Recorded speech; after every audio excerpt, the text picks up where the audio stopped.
Look at him spitting. You're lucky I'm waving at you, I'm spitting. Yeah.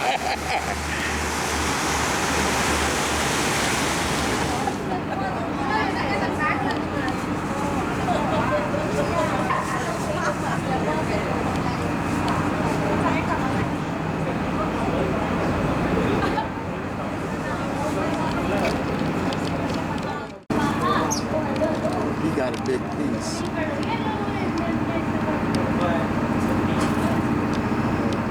Okay, so we're almost done. We're almost done. So we're done when we say it. In 2020 at 1,198 feet. Not only does that make that the third tallest building in Chicago, way cooler than that, it gives our Jeannie Gang a title. The tallest building in the entire world by a woman-led architectural firm. Pretty cool. I love Jeannie's sense of design. You see it in the lobby box and the flow of the towers. She said that came from a frustrum. A frustrum is the crystal formation you will find if you look at fluorite or my birthstone, a sapphire. Kind of looks like an hourglass, unless maybe you survived the 1960s like I did and you see a lava lamp in the design. There are 6 different tints of blue, green, and clear glass, evoking the ever-changing color of the somewhat algaic Chicago River water. And finally, look at the highest tower. 2 floors are left exposed. They don't have walls. Do you know what that is? A blow-through floor to confuse the wind. You're in Chicago, called the Windy City. You get a heavy 80-mile-an-hour wind blowing in off the lake. You know, we have the river and all the canal traffic going on. Then we get the railroads. And when we get the railroads, we turn our back. We forget our river, and buildings and people just leave it. It becomes a dumping ground. It turns into an industrial wasteland. There's no pretty river walk back then. But yeah, guess what? People who work downtown, they don't want to commute. They want to live right downtown if they can. So Goldberg says, how can I do this? The problem? You got nothing out here? The solution? Build your own city. Build your own city within the greater city. So this is a completely self-contained compound. Marina City. You've got 4 restaurants, a bowling alley, a swimming pool, a bank, office space, House of Blues musical theater, space-age George Jetson parking, and your living space upstairs. Now here is a pro tip, my friends.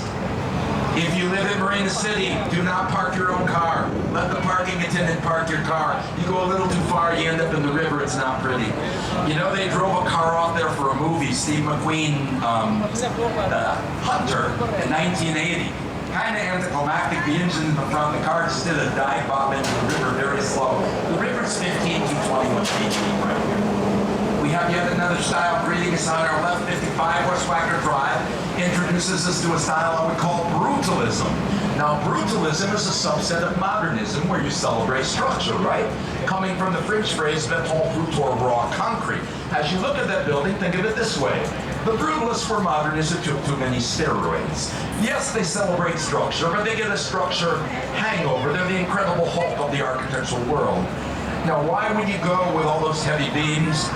Brutalism wanted to give your institution a sense of gravitas of lasting forever. I bet you know that brutalist style. University campuses, libraries, civic institutions often went for that style. Now step back to 1913, the red brick building with a clock car on the right is the Reed Murdoch Center by George Niemans, an architect who, like the great Frank Lloyd Wright, was associated with the Prairie School of Architecture. Prairie School architects evoke our flat, flat, flat, flat, flat, flat, flat, flat, flat, flat, flat, flat, flat, flat, flat. We have no mountains here. Have I made my point? No mountains here. And just like that, never-ending prairies of the Midwest, the buildings hug the horizon. Hey friends, I made a big claim at the top of this tour that Chicago actually invented the skyscraper. I can back that up.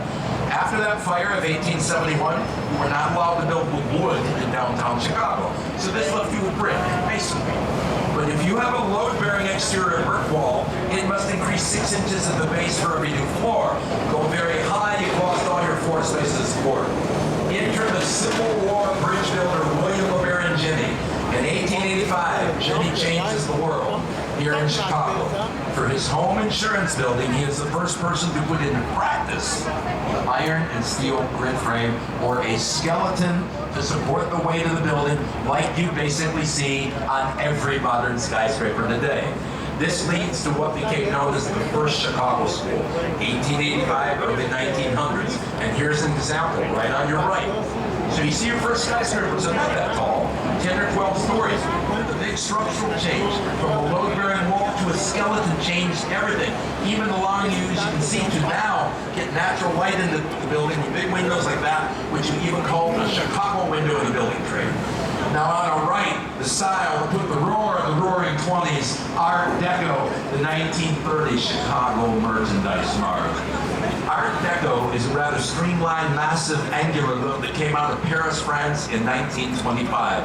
When I say Art Deco, my friends, you can think the Great Gatsby, the Jazz Age. America in the 1920s was a period of unbridled optimism and prosperity. The country seemed to be moving forward without end, and that rather sleek look of Art Deco really reflected the era. You were looking at the largest structure in America prior to completion of the Pentagon. 4,600 windows, 7 miles of hallways. They had to give that building its own postal zip code. And what do you think it cost way back in 1930? $32 million. The Marshall Field Department Store, a great retail store, commissioned it. They dreamed of a giant wholesale market. They woke up to the Great Depression of the 30s and sold the building for only $13.5 million 15 years later to Joseph P. Kennedy, the father of our late president and senators. On the way back, I'll tell you how Joe saved that building. But right now, have your cameras at the ready. Welcome to Wolf Point. This is the birthplace of downtown Chicago. It is where the 3 branches of the river meet. We come from the east, North Branch right, South Branch left. You will know the South Branch like the back of your hand by the end of this tour. I talked to Captain Nico, and he said using the current, it's only going to take us 3 weeks to get all the way down to New Orleans on this boat. So we got that going on. If you look at the building on our left, this started it all, 333 West Wacker Drive. And can you see this is contextualism again? Everything is about the river. It price and match the bank. It reflects architecture. Can you believe it? That building could have been done yesterday. It was done in 1983. It's about set the bar very high for everything around me that has happened in the last 5 years. Silent meditation and just gaze at the west face of the Sears Tower in all its glory, the sheer face and height. Now, as you continue gazing at the Sears Tower, friends, I would ask, imagine you are French. Your name is Alain Robert, but the whole world calls you French Spider-Man. Alain Robert is the daredevil, the building climber.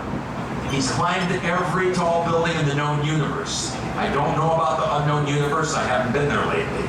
Now, in August of 1999, in 2.5 hours, hands and feet alone, he climbed up the roof of the Sears Tower because it was there. He followed that with the Golden Gate Bridge of San Francisco, California, home to Paris for the Eiffel Tower, Kuala Lumpur for the Petronas Towers, Taipei 101, Taiwan, and then he went for the top of the mountain, the tallest building in the world today, the Burj Khalifa in Dubai, and they allowed him to climb that too.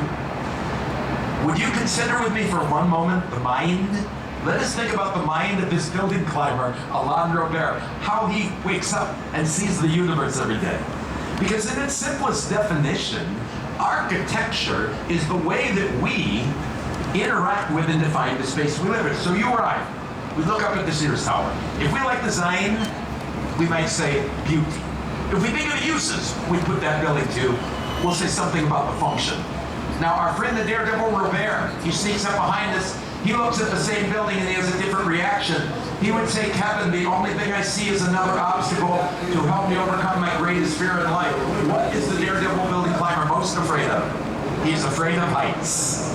He has spent 40 years of climbing tall buildings. He's scared every single time. And I said, Alain, I shall find you a new therapist.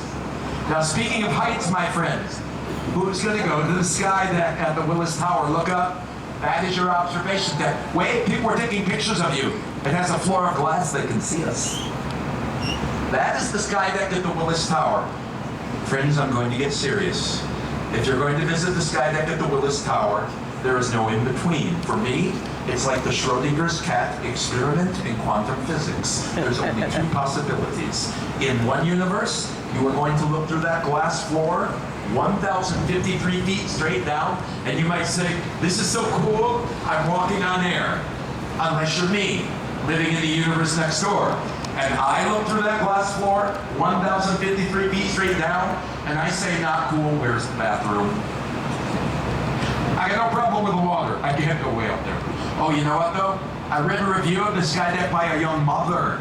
She took her toddlers, fearless kids 2 and 3 years old up there. As soon as they get up there, the kids slide on their belly face down, having so much fun. They say, Mama, isn't this cool? Where's their mother? Frozen in the elevator going, I'm good, have fun. She said she was terrified her kids had no fear. And I apologize in advance for this, but I don't think the children truly understood.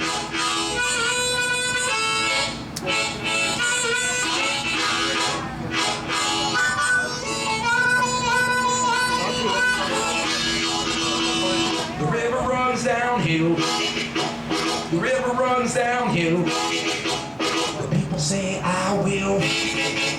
The river runs downhill. The river runs downhill. No matter ways I will, and I'm Chicago bound.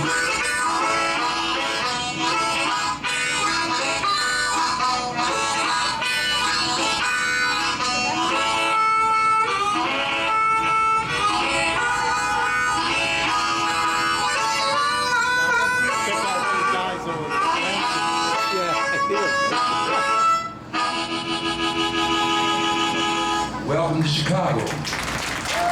I'll be waiting for you on the dock.